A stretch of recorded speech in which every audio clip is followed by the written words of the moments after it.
be riding away for slates, provided he gets them down to the start, because he's been a little bit of a tricky customer, as we're seeing. The best odds guaranteed with Bet Victor Handicap Hurdle, our first race at Wincanton today. Desire Moi Duthie at 9-2 has been really well backed here. Midnight Midget 5-1. Unsafe Conduct at 13-2. Trucker's Tangle is a 7-1 chance, and then it's Storming Gin at 9s, 10s, and bigger. The rest, have we got a selection here, folks? Sam? Very small stakes for me. Trucker's Tangle was a horse I was a little bit interested in, given that Connections have taken the precaution of entering him as well for Plumpton tomorrow. Now, whether that was because they felt that Wincanton could be off, or whether they felt that he might be one to back up quickly under a penalty if he was successful here. So he'd just get the nod for me, and each way catching time, I suppose, is the no-nonsense bet. Yeah, I think that the horse that's very strong at the top of the market is fairly interesting for Chris Gordon. Shaped nicely enough here on Boxing Day. That was the hood was removed on that occasion. That wasn't a bad effort, and suggests that can be fairly competitive off this mark, but he's well enough found in the market at a slightly bigger price. Just trying to find where he is in the market. Powerful Society might have been of some interest. 25s, okay. Thank you, guys, and let's rejoin Lydia at Wincanton. And away for slates was a little bit of a handful in the paddock as well. Before he unseated Will Kennedy as they were exiting, he was kept in the paddock until last, and he has a hood clearly for a reason, and today is the first start for Milton Paris, and so far not behaving that well, having left Dan Skelton's yard. So we've got joint favourites at the top of the market with Desire Moi Duthie at the top there, with it's Midnight Midge as well for Ron Hodge. They're both 4-1, and Desire Moi, as Chris was just saying, it was a decent performance over the course and distance here last time, and that was a building on the previous performance. And Midnight Midge has also went over the course and distance. That was in a novice's handicap hurdle, and the mark that he's been put up is fine. You would think he would be still very workable off that mark, and Brian Carver, the amateur Brian Carver, who claims 7, keeps that ride. There's been some interest in a few of them. At a very big price, Texan Nomad has caught the eye for some. Still 0 for 8 under rules. I'm just hearing from Ian Bartlett, who's the commentator, that they're all at post. Present Destiny has also caught many people's eye. Is that horse having his first start with Paul Henderson here today, formerly with Seamus Mullins, and making his seasonal debut. But he's a career maiden after 12 starts. It's that kind of race. Right. So, finally, we have away for slates, making it a full field of 15, potentially quite a bit of pace on here. There's a number of them that like to be towards the 4, so I'm expecting a well-run, big field handicap hurdle here. Storming In is interesting as well, who's relatively lightly raced. Maybe didn't get the clearest of runs last time. That was behind Working Class at Fakenham, and maybe a little bit better than the strict form would suggest. Catching Time's had a few problems managing to get his head in front. A string of placed efforts to his name, but never quite hit the money first. Right, starter, mounting the rostrum, time to introduce our commentator for the afternoon. It's Ian Bartlett. Thanks, Lydia. Hi, everybody. Starter's up on his steps. He's ready for them to come forward. They'll jump 8 flights of hurdles here. Flag is up, so they're about to be called in. Start down at the far end of the home straight. I'll jump 2 down the home straight, then another complete circuit ahead of them, and the remaining 6 obstacles. Just under £5,000 to the winner. This best odds guaranteed with Bet Victor Handicap Hurdle. So coming now out onto the course to line up and face the starter. 15 of them are slowly walking in. They're off. They raced away. Catching Time in yellow and Desire Moi Duthie in green colours are the leading duo as they head down towards number 1. Away for Slates was the last of the 15 to pass the starter. Mr. McGill is just in behind the leaders as Unsafe Conduct dives out to our right, his left. Slightly got in the way of Midnight Midge, who's in yellow with a green cap behind him in a share of second position now as they run down towards number 2. So the one that went to post first, Unsafe Conduct. Yellow jacket out in front. Yellow and dark blue quarters. Mr. McGill is about a couple of lengths behind in second place as they jump over number 2. They're already very well strung out. There'll be well over 30 lengths between first and last here.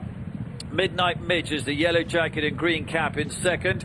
Desire Marduti in green colours holds fourth place, and then comes Catching Time in yellow. A Powerful Society in blacks a few lengths away. The two greys are together. Storming in green colours is 2 lengths ahead of Sadmar, and then comes Trucker's Tangle in the blue and white corded jacket from Working Class in dark blues, nose banded as they turn into the back straight. And then comes Darwin's Theory, the red sleeves on the inside of Texan Nomad in light blue and maroon, as Unsafe Conduct has been very quickly caught by the others as they head down the far side. Fire Ahead, best turned out winner, green and white jacket, yellow cap is through from the back of the field as they take the first over the far side. Present Destiny and Away for Slates away behind as they come to number 4, which they are just about got over safely. Present Destiny really clouted at the back. Midnight Midge in company with Unsafe Conduct and Desire Marduti, the leading trio as they jump the fourth last. Catching Time was in behind those. They are then followed through by Working Class. Extreme Right goes well, making good progress towards the leaders. Dropping out is Mr. McGill. Sadmar's in behind that as they move down towards the end of the back straight, where Midnight Midge in yellow and green has gone on. Desire Marduti on the left in second place. Working Class checks on the sleeves, a length and a half behind him in third. Catching Time is next, and then Powerful Society from Unsafe Conduct. Storming in and Sadmar behind these, and then running on a bit is Texan Nomad as they run round the bottom turn. It's a bit of a run now towards the second last, but Desire Marduti, Tom Cannon, has gone through into a lead of 2 to 3 lengths and is extending on from Midnight Midge in second, 2 lengths off this Working Class, 3 lengths away Powerful Society. That is followed through by Catching Time on the inside of Texan Nomad, who's running on. Sadmar's behind that, but it's a 10-length lead now for Desire Marduti, who's into the home straight and clear. On the right, Texan Nomad, the white face has moved through into second position. Working Class with the nosebands alongside that as they jump the second last. Midnight Midge was next, and that's followed by Powerful Society. Desire Marduti, this is a reducing lead, mind you. It's only 4 lengths ahead now. Texan Nomad is out after it.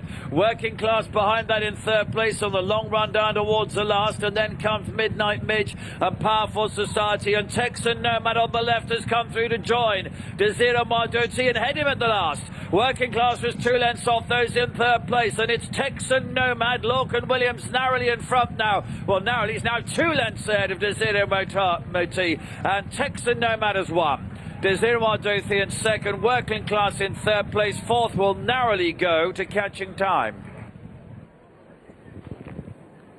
Well, Nibbledad's in the market, and Texan Nomad has won, patiently ridden by Lorcan Williams, and was really staying on towards the end of the back straight, coming in through at 20 to 1 for trainer Ron Harris. As they were exiting the back straight, Desire Marduti seemed to kick and slip the field, and for much of the race it looked like a race-winning move, but he was paddling in the closing stages, and the relentless progress of this horse could be spotted here. He's just moved into 5th place round the outside. Meanwhile, up front in the green colours, he's the eventual second, Desire Marduti. Tom Cannon heading towards that hurdle. Just a few signs at that hurdle that maybe he was coming to the end of his tether. He got in a little bit close. Also nodding further back was Powerful Society. Texan Nomad, but in the meantime, has moved into second. Working Class, who made quite a taking move as well in the back straight, has also tried to tag on to the eventual winner and stay on through with him.